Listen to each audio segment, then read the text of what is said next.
백성들을 가나안 땅에 들어가 그들이 지켜야 할 첫 번째 규례로 종의 규례를 주는 모습을 통하여 여러분에게 설명을 드렸죠. 우리는 전에는 마귀의 종이었다가 이제 예수 그리스도의 십자가의 공로로 하나님의 종이 되었다는 것입니다.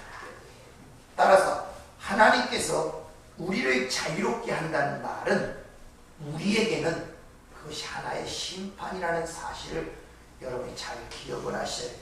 그래서 로마서 1장 18절부터 32절까지 하나님께서 이 세상에 대해 어떻게 생각하시고 어떻게 판단하시는 하나님의 진단서가 기록되어 있는데 거기에 반복되는 어구가 하나님께서 그들을 마음대로 내버려 두사, 하나님이 저희 마음대로 내버려 두사, 이렇게 하나님의 종된다는 것은 우리의 자유와 안전을 보장하는 것인데 우리들은 그 내용들을 알지 못하기 때문에 오히려 예수 믿는 것을 속박되는 것으로 생각하는 경우가 많다고 생각할 때이 많단 말입니다. 하나님 우리를 자유케 한다는 것입니다. 근데 그 자유는 하나님의 종으로서의 자유라는 것입니다. 그래서 6년 동안 종에게 충성한 자에게 7째 날, 7회째 그를 자유롭게 하라는 말씀이 포함되어 있단 말입니다. 따라서 우리는 이 세상에서 6년, 즉 이 세상의 역사 동안 우리의 인생 동안 충성된 종으로 살아가고 그리고 하나님에 의하여 그 우리의 주인 되신 그 하나님이 너무 좋고 사랑을 알기에 우리를 풀어준다음에도 불구하고 오히려 그 영원한 종이 되기 위하여 그 상징적 의미로 귀를 뚫는다고 그랬죠.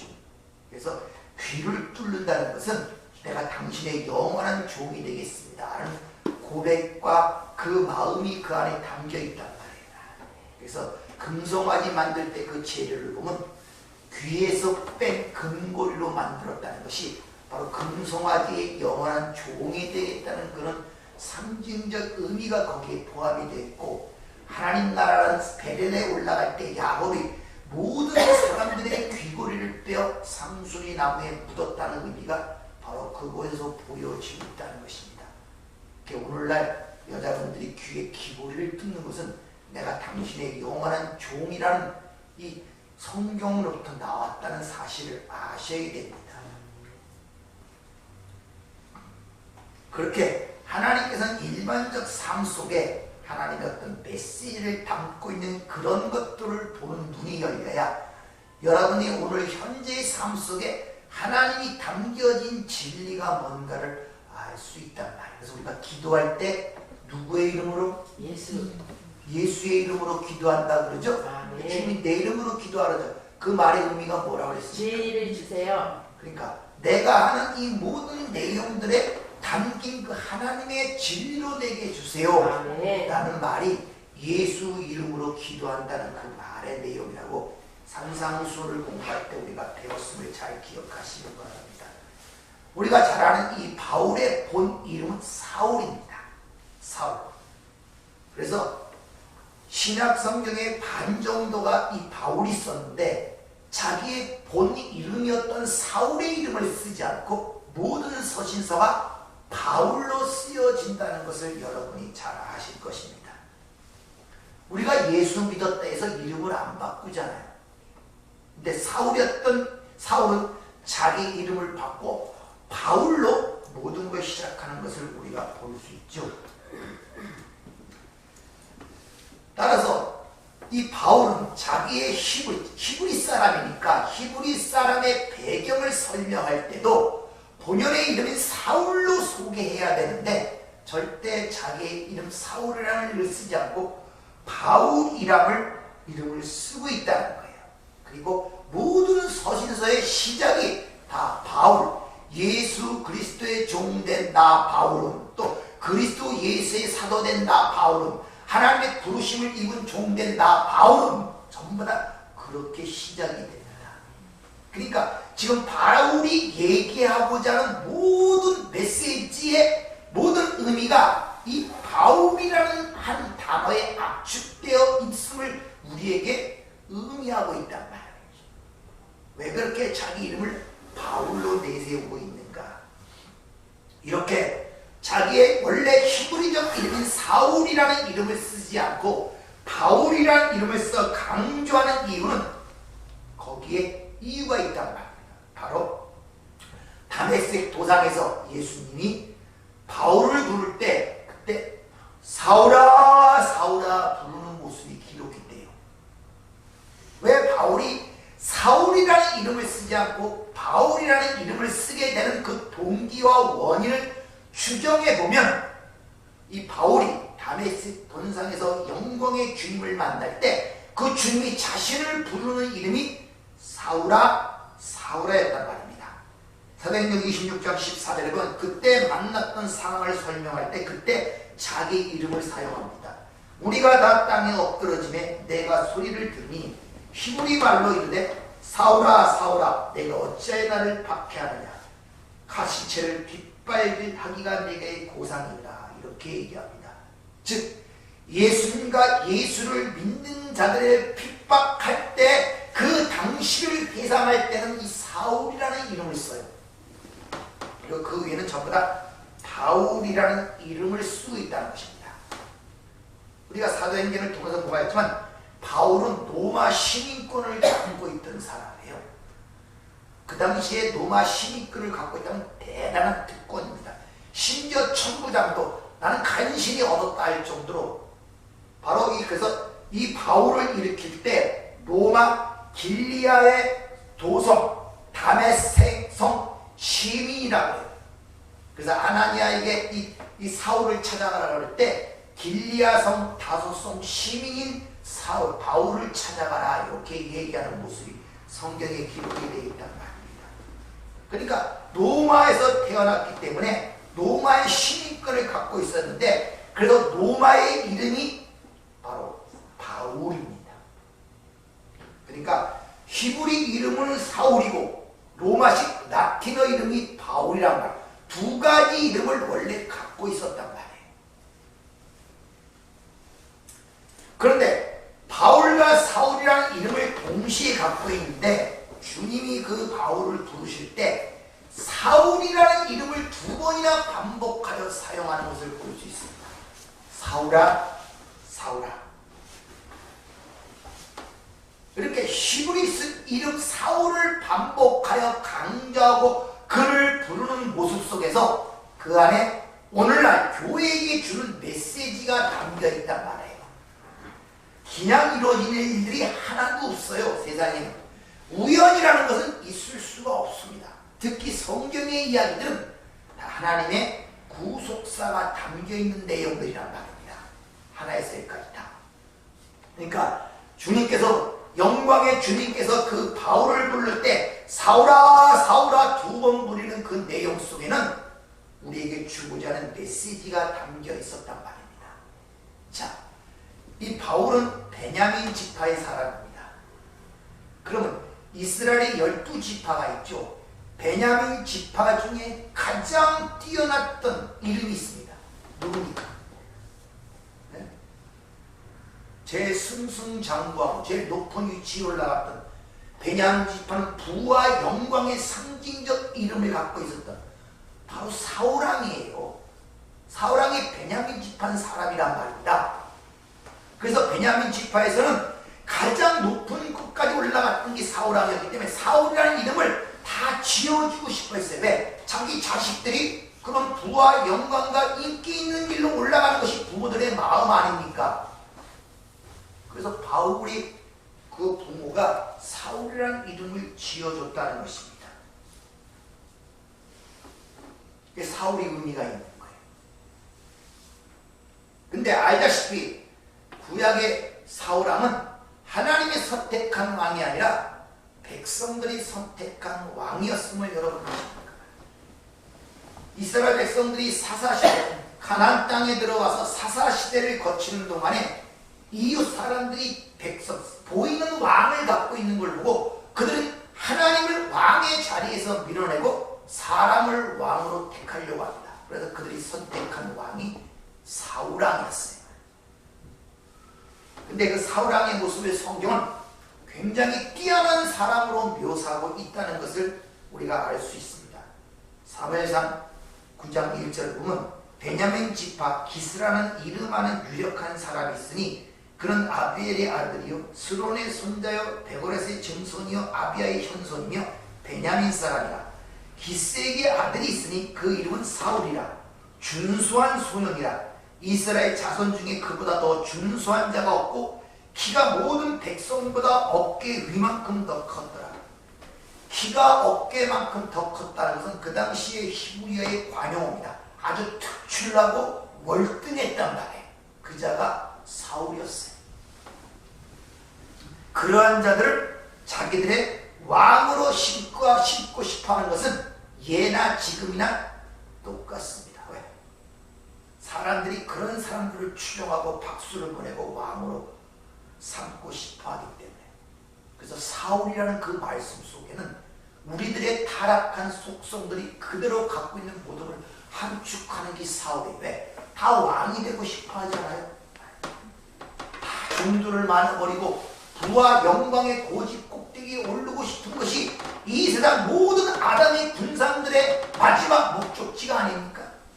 다 그래서 열심히 살잖아요. 부와 영광과 권력을 갖고 세상에서 왕처럼 살아보기 위해서. 거기에 모든 걸 올인하는 것이 인생의 목적지 아닙니까? 사울이라는 말 속에 거기에 모든 것이 함의가 되어 있단 말이에요. 그러니까 베냐민 집안 사람들은 이 사울이라는 이름에 굉장히 선호했단 말이에요. 훌륭하고 뛰어나고 성모한 자로서의 상징이 이 사울이라는 이름 속에 갖고 있었기 때문에. 그리고 그런 이름을 가진 사울, 즉 바울은 그러한 사람을, 그런 삶을 살려고 엄청나게 치열하게 노력했던 사람임을 여러분 아십니까? 빌립보서 3장 5절 보면 내가 8일 만에 할례를 받고 이스라엘 족속이요 베냐민 지파 히브리인 중에 히브리인이요 율법으로는 바리새인이요 열심으로는 교회를 핍박하고 율법의 의로는 흠이 없는 자로다. 자기의 지혜와 능력을 동원하여 자신의 우상이라는 그 위상과 위치를 차지하기 위하여 아주 치열하게, 다시 말하면 세상적으로 윤리 도덕적으로 선하게 살아 사람들로부터 칭송을 받는 삶을 살기 위하여 모든 걸 원했던 사람이 바로 사울, 바울이었단 말이에요.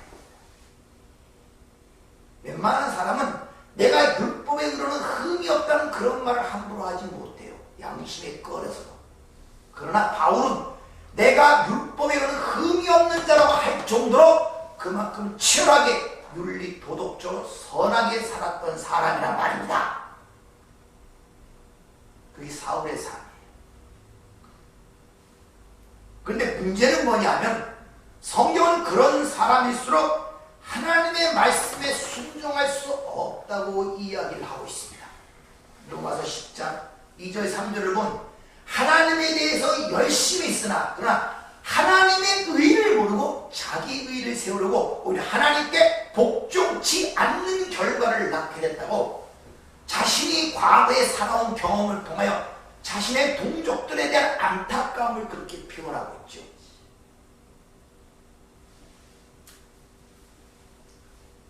그렇게 치열하게 사는 자들은 하나님을 가르치려고 든다는 사실을 아십니까?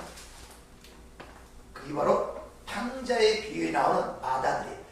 내가 아버지의 명을 어겨 한 번도 어긴 적이 없거늘 왜 저 방탕한 자에게는 소를 잡아주고 나에게는 양 한 마리 주지 않느냐? 아버지를 탄핵하는 모습이 마다들을 통해 그려지고 있죠. 이게 바리새인들의 모습이란 말입니다. 꼭 그렇게 윤리 도덕적으로 흠없게 살려고 사울의 삶을 추종하는 자들은 꼭 어떤 일이 벌어지냐? 하나님을 앞서가고 하나님을 탄핵하게 됩니다. 내가 이러이러한데 왜 이런 일이 생길 수가 있느냐라는 식으로 자신의 원망과 불평이 나온단 말입니다. 여러분의 삶 속에 원망과 불평이 나올 때 내 안에 사울이 아직도 살고 있구나 생각하시면 틀림이 없어요. 사울이. 그러한 바로 이 사울이 어떤 종말을 맞게 되는가를 잘 보여줘. 사울왕이 사무엘상 15장을 보면 아말렉과 전쟁 속에서 바로 그 사울의 모습이 어떻게 드러나는 걸 잘 보여주고 그 사건으로 인하여 사울왕이 폐위를 당하죠. 하나님이 그를 버려버립니다. 사울왕이 거기서 그러죠. 다 멸절하라 그랬더니 첫째는 하나님의 말씀을 순종치 못합니다. 내가 내려갈 때까지 기다리라 그랬는데 기다리지를 못하는 거예요. 왜?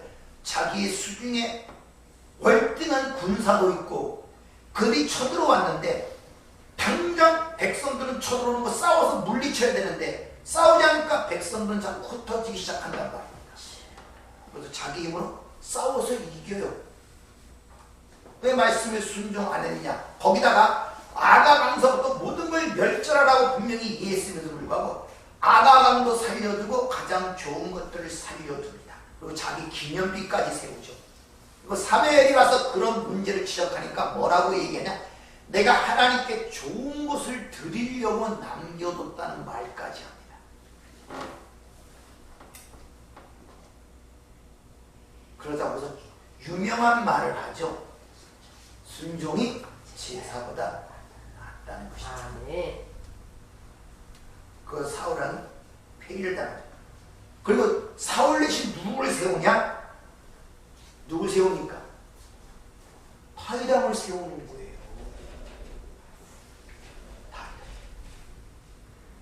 다윗은 2세의 8번째 아들이었는데 이 사울을 패하고 그 어떤 왕, 하나님이 원하시는 왕을 세우기 위하여 사무엘을 2세에게로 보냅니다. 2세에게는 8아들이 있었어요. 그게 다윗은 8번째 아들이에요. 사무엘이 기름 부으러 2세 집에 갔더니 마지막 아들은 없고 7자인데 사무엘이 처음 보니까 엘리압이라는 맏아들이 진짜 용모가 준수하고 왕의 자태를 갖고 있는 거예요. 그래서 과연 여호와께서 기름 부으실 만한 자라고 생각했는데 그때 하나님께서 아니다. 사람의 용모와 외모를 보지 말라. 난 사람같이 그런 거 보지 않고 중심을 본다 그러죠. 근데 첫 번째, 두 번째, 세 번째, 네 번째, 7 아들이 지나갈 때까지 아무도 여호와의 임점이 떨어지지 않아요. 그래서 또 아들이 있느냐 물었더니 이제 보잘것없는 막내 아들. 지금 그는 들에서 양을 치고 있다는 거예요. 데려갔어. 그에게 기름을 부으라 그러죠. 그래서 그 전쟁이 났을 때도 왕들은 전쟁터에 나가 전쟁을 하는데 다윗은 집에서 양이나 치고 형들 심부림이나 하는 존재로서 쉽게 말하면 별 볼 일 없는 존재가 다윗이었단 말입니다. 여러분, 이렇게 사울과 다윗의 극적인 대조적인 상황을 통하여 하나님의 능력이 어떤 자를 사용하시는가를 지금 우리에게 보여주고 있단 말이에요. 다시 말하면 사울왕은 인간이 세운 큰 왕이었고 다윗은 인간 눈에 보이기 아주 보잘것없는 작은 자였단 말입니다. 근데 하나님께서 그 같은 작은 자에게 하나님의 능력이 임하죠. 어느 누구도 세상은 이길 수 없을 것 같은 그 골리앗이 그 작은 자 다윗에게 무릎을 꿇는 내용을 여러분 아실 것입니다. 그것이 바로 하나님의 백성들이 이 땅에서 십자가의 삶의 원리라는 것을 여러분이 잘 아셔야 돼요. 그게 바로 저와 여러분의 이 땅의 존재 양식이란 말입니다. 바울이 그걸 깨달았어요. 그래서 뭐라고 고백합니까? 내가 약할 때 주님이 강하다는 유명한 말을 기록해 놓는 것입니다. 내가 약할 때 누가 강하다? 주님이 강하다. 근데 세상은 절대로 이해하지 못해요. 우리는 강해지려고 그러죠. 지는 건 도저히 참을 수가 없어. 어떻게 이기려는 거야. 강해지기로 하라. 기도도 강해지려고 기도하지 약해지려고 기도하는 분들은 거의 없다시피 합니다. 내가 강해지려고. 저들보다 지혜도 많이 가져야 되고 능력도 많이 가져야 되고 믿음도 더 해야 되고 뭐든지 남들이 볼 때 부러워하고 그럴 것들을 가져야 되는 것이 우리의 소원이란 말이에요. 이게 사울이란 말이에요. 근데 성경은 내가 약할 때 주님이 강하다고 이야기를 하고 있단 말이에요. 이런 전체적 내용이 바로 바울이라는 말씀 속에 갖고 있는 내용이란 말입니다. 즉 예수 그리스도의 종된 나 바울은, 그 말은 내가 약할 때 주님이 강하다는 그 비밀을 깨닫는 나는 작은 자입니다. 나는 연약한 자입니다. 이런 고백이 그 파울로스라는 그 바울이라는 단어 속에 포함이 되어 있고, 그 서신서 12권의 서신서 쓰면서 항상 제일 먼저 강조하는 게 그 부분이에요. 그래서 바울로 시작이 돼요. 항상 작은 자. 그래서 말씀드렸죠. 하나님이 그 자리에서 끌어내린다. 사울의 자리에서 바울의 자리로 끌어내린다. 그것을 다메섹 선상에서 주님이 경가하는데 눈이 멀었음을 비로소 알게 되는 거예요. 그렇게 바리새인의 율법에 흠이 없이 그렇게 치열하게 사울의 삶을 살았던 바울이 주님의 영광의 빛을 받자 비로소 내가 눈먼 자였구나 아는 거예요. 내가 소경이었구나. 그래서 눈먼 자의 모습으로 거기서 그려지는 거예요. 원래부터 소경된 것을 내가 그때 깨달았단 말입니다. 그때 멀쩡하게 보던 눈이 갑자기 눈이 멀었다는 것이 아니라 원래 내가 소경이었구나. 원래 내가 소경이었구나. 원래 보지 못하는 자였구나. 아나니아가 와서 기도할 눈에 비늘 같은 것이 벗어졌다 그러죠. 이것이 마음의 미혹을 받아 사는 자들의 삶의 모습이에요. 흔히 세상 속담으로 눈에 뭐가 씌었다? 콩깍지가 씌인 거예요. 참 우리는 보이는 현실 속에서 이 땅에 속한 육신을 갖고 살아가고 죄의 종으로 마귀의 종으로 태어나서 보이지 않는 그날을 인식하고 바라고 보는 만큼 힘든 일이 없어요. 그래서 결국 깨닫는 것은 이게 믿음이라는 것은 하나님이 주셔야 되지, 이 어거지로 되지 않는, 내가 믿음이라는 걸 만들어내봤자 결국 보이는 형상이에요. 그래서 믿음이라는 게 아무나의 것이 아니라 하나님이 주시는 선물이라는 것을 철저하게 깨닫습니다. 왜 그렇게 이 보이는 현실에서 벗어나 그 영원한 것, 묵시의 것들을 보고 그걸 믿어내지 못하는지.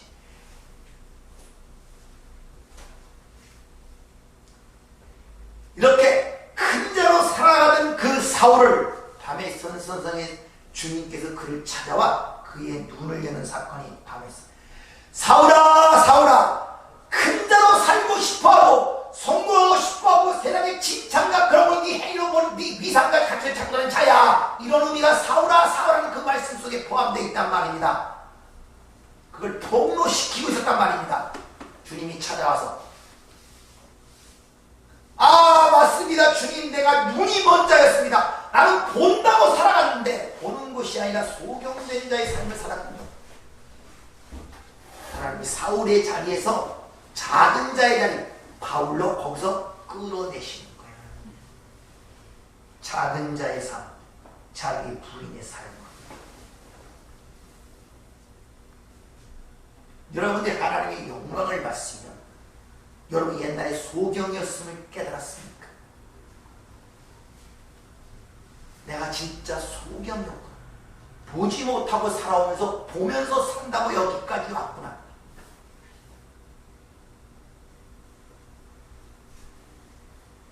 성경에 보면 하나님의 백성들, 하나님의 특히 영을 받은 자들은 항상 세상, 이 세상을 대표하는 왕의 꿈을 해석해 주는 자로 등장하죠. 요셉도 꿈을, 바로왕의 꿈을 해석하고 다니엘도 느부갓네살 왕의 꿈을 해석하죠. 이 꿈꾸는 자들의 꿈을 해석하는 게 저와 여러분인데, 역시 같이 눈을 소경이면서 본다고 생각하고 살아가고 있다면 어떻게 그들의 눈을 열어주겠냐 말이에요. 그러니까 같은 말을 하고 있는데 같이 눈이 멀어서 어떻게 그들의 눈을 열어주실 거예요? 이 꿈 같은 세상 어떻게 그것을 설명할 거란 말이야. 그들이.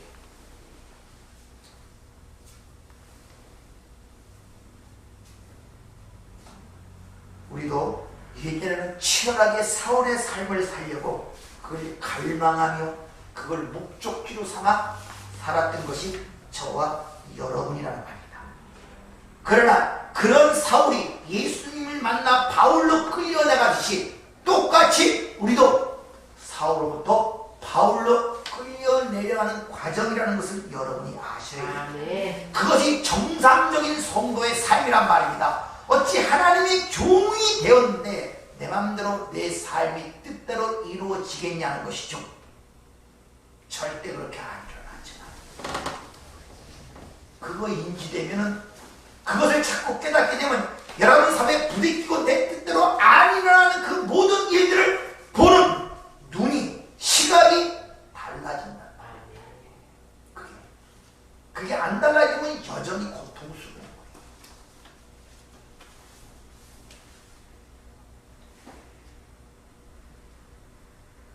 이렇게 눈을 뜨자 바울이 고백하는 것이 내가 약할 때 주님이 강하다는 것이다. 내가 약할 때 주님이 강하다는 겁니다. 그러나 여러분의 힘으로 뭐를 하려 할 때는 절대 하나님이 역사하지 않습니다. 힘을 빌려서 강해지려 하지 마세요. 나를 비워버리세요. 그럴 때 그 자리가 하나님의 역사하는 자리가 될 줄 믿습니다. 자, 이렇게 그것을 끌어내가는 과정을 성경은 은혜의 왕노릇이라고 해요. 은혜의 왕노릇. 그렇게 하나님의 은혜의 왕노릇에서 사울이라는 자리에서 바울의 자리로 끌려내가는 그 과정 속에서 나타나는 현상이, 즉 검증해 볼 수 있는 현상이 있는데 그 현상이 뭐냐면은 바로 나에 대한 자아인식이 변화를 겪게 됩니다. 지난주에 우상숭배에서 말씀드릴 때 나라는 규정을 할 때도 여러분이 이 땅에 와서 과거에 내가 경험하고 취한 그런 조각조각들을 규정하여 그걸 나라고 생각하는 자기 정체성을 갖고 있다 그랬죠. 모든 이 땅에 보이는 것을 통하여 행해서 그 보이는 행위에 통해서 그 가치에 의하여 잘됐냐 못됐냐 실패했냐 성공하나 판단하는 것이 모든 이 땅의 가치 기준 아닙니까?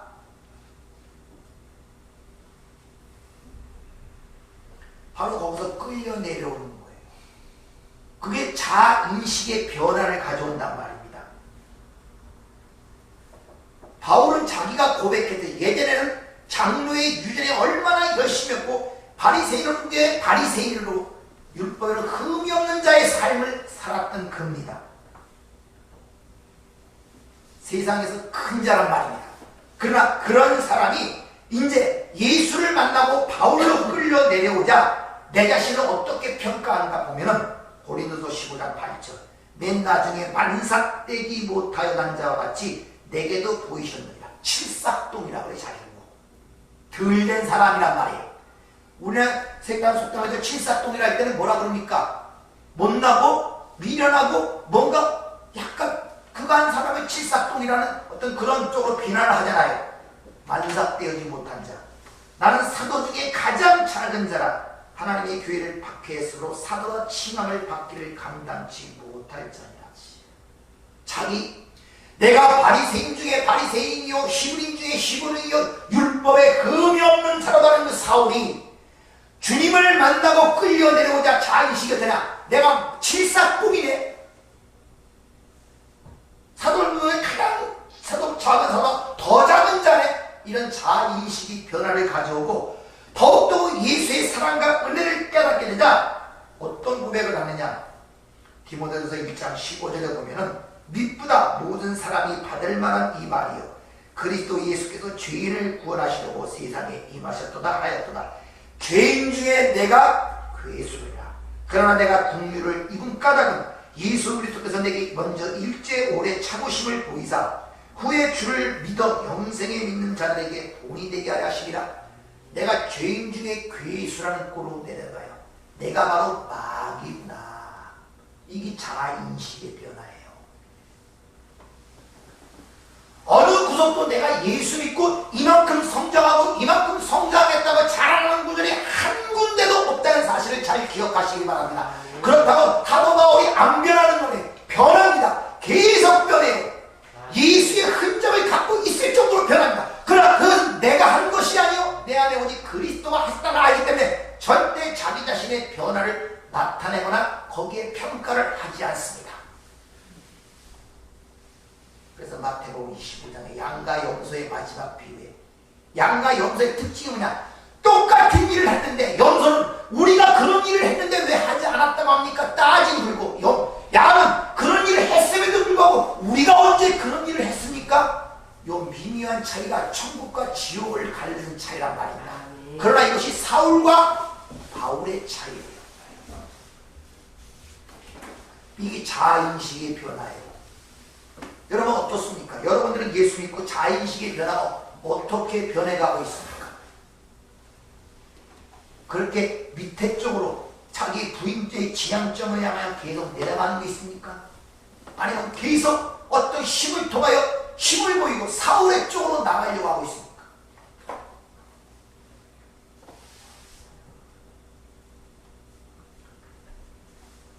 바울은 자기 같은 자를 구원한 것은 내가 공로와 열심과 노력을 보고 하느냐 한 것이 아니라 나 같은 자도 구원했는데 하물며 너일까 보냐 이런 본을 보이기 위해서 나를 구원했다고 지금 그렇게 고백하고 있단 말입니다. 바울은 이걸 처절하게 깨달았기 때문에 시작이 바울로 시작이 되고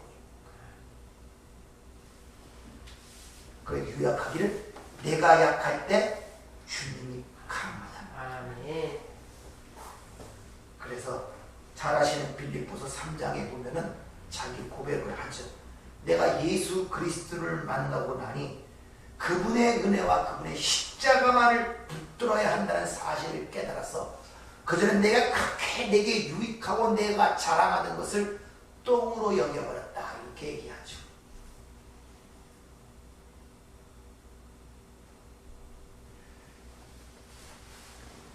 우리의 삶이 어떻게 끌려가는가를 그 똥처럼 여기던 것들이 자꾸 많아져야 되는데 내게 유익하던 것들 근데 그걸 못 먹는 거예요.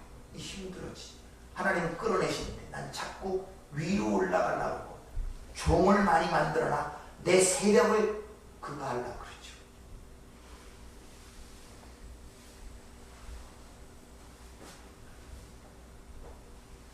집안에서도 가정에서도 보면은 네 편 내 편 만들려는 경우들이 많죠. 절대적으로 여러분 부인이나 아내나 남편을 자식 앞에 욕을 해갖고 자신의 권위를 세우는 사람만큼 어리석은 사람이 없다는 것을 아셔야 됩니다. 아시겠습니까? 남편의 허물을 자꾸 얘기해서 내가 그래도 네 아빠보다 낫다는 생각을 그에게 불어넣기 위해서 허물을 자꾸 뜯어고치고 자꾸 얘기하면 굉장히 좋을 것 같죠. 그럼 그 자식이 나를 내 편을 들어주고 그쪽은 그거 할 것 같죠. 이것처럼 어리석은 사람은 없습니다. 남편도 마찬가지예요. 니에 뭐 어쩌고 그러면 자식이 그 말 듣고 그래 우리 엄마는 우리 아빠가 훨씬 나 이렇게 생각할 것 같죠. 그런 게 얼마나 어리석은 삶인지 몰라요 여러분들. 근데 그런 어리석음이 우리 안에 있다는 거예요. 자꾸 내 편 만들어 내 세력을 키우려고 해요. 가장 밀접한 공동체 혈육 간에도 그런 일이 생긴단 말이에요. 그럼 남들과의 관계에서는 어떻겠습니까? 더하지. 내 세력을 키우려고 여기서 쏙닥쏙닥 저기서 쏙닥쏙닥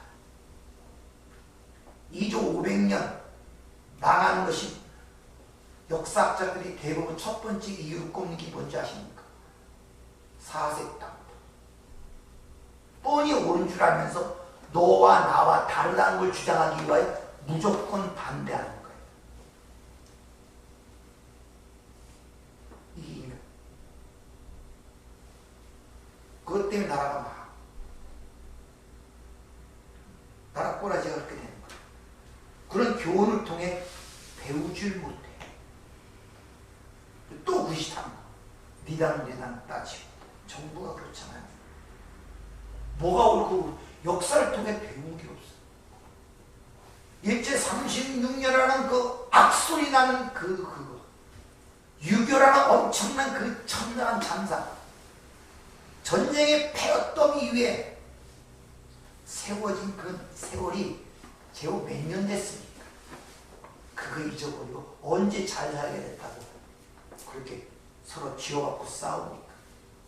집안 무너지는 건 순식간이에요, 여러분들. 아시겠습니까? 집안 풍지박산 나는 거 순식간이라니까요. 세우긴 힘들어도 박살내기 되게 쉽습니다. 순식간에 박살나요. 따라서 우리 안에 이 사울의 본성을 버리셔야 돼요. 네. 하나님은 그것을 끌어내기 위하여 얼마나 불철주의 애를 쓰신지 아십니까? 근데 그게 사울이 되고자 하는 자에게 다 그게 고통이고 고난이고 어려움이고 삶의 고통이란다. 그렇게 다가올 수밖에 없죠. 왜? 내 자아가 요구하는 거니까. 그런데 진정 주님을 만나고 눈에 비늘이 벗겨져 내가 소경된 예수를 알고 눈이 열린 자는 그것 가운데 오히려 감사하며 기뻐할 수 있다는 게 성경의 말이란 말이야. 네. 왜? 이제 실제를 알거든. 네. 실제를 알거든. 은혜는 자신이 작은 자임을 자각하고 하나님처럼이라는 그 자리에서 내려와 피조물이 있어야 할 자리, 티끌의 자리에 있는 것, 그렇게 만드는 것을 하나님의 은혜의 왕노릇이라고 하고 그것을 한마디로 표현하면 회개하라 이 말이에요. 원래의 자리에. 그래서 사탄이 마귀가 타락한 내용을 유다서에 이렇게 기록하죠. 원래 있어야 그 위치와 신분을 떠났다는 것입니다. 그게 타락이란 말이에요. 이같이 작은 자로서의 자신의 실체를 올바로 자각하고 거기에 수긍하며 인정해가는 과정 속에서 은혜의 왕노릇이라는 것이 내게 실행되고 있다는 것을 보기 때문에 감사하며 찬송할 수가 있단 말입니다. 그게 은혜의 왕노릇이라. 창세 전부터 선택한 백성들을 그렇게 예수 그리스도와 자기 아들들이 되게 하신 이유를 그 은혜를 찬송케 하려 함이라고 분명하게 에베소 1장은 우리에게 이야기를 하고 있단 말입니다. 다시 한번 말씀드리지만 내가 약할 때 주님 강하네. 여러분 속에서 막 이런 것이 끌어올 때 모든 걸 뒤집어 버리고 싶을 때 모든 걸 포기하고 싶을 때 그럴 때 이 말씀을 기억하세요. 내가 약할 때 주님이 강하십니다. 그리고 그 말씀에 살아있음을 여러분 삶 속에 친히 경험하기를 주의로 축원합니다. 기도하겠습니다. 은혜롭고 자비로우신 아버지 하나님, 참 하나님의 은혜의 왕노릇이 아니면 우리는 죽어갈 수가 없습니다. 끊임없이 육신을 버릴 때까지, 아니 숨을 거두는 그 순간까지도 이 사울이 되고 싶어하는 이것은 어쩔 수가 없습니다. 그러나 하나님의 은혜의 왕노릇에 의하여 우리는 결국 그 티끌의 자리로 내려가고 거기에 하나님의 은혜로 인하여 새로운 하나님의 백성으로 창조가 되는 줄 믿습니다. 이것을 알기에 내 삶 속에 때로는 고난이 있을 수 있고 그게 고통으로 다가올 수 있지만 그러나 그것이 무엇을 말하는 줄 내가 알기에 그걸 깨닫기에 그 가운데서 감사하며 찬양할 수가 있습니다. 주님, 전망 없는 어린애와 같은 신앙에서 벗어나 이제 딱딱한 밥을 먹고 선악을 분별하는 지혜로운 자가 될 수 있도록 은혜를 허락하여 주시옵소서.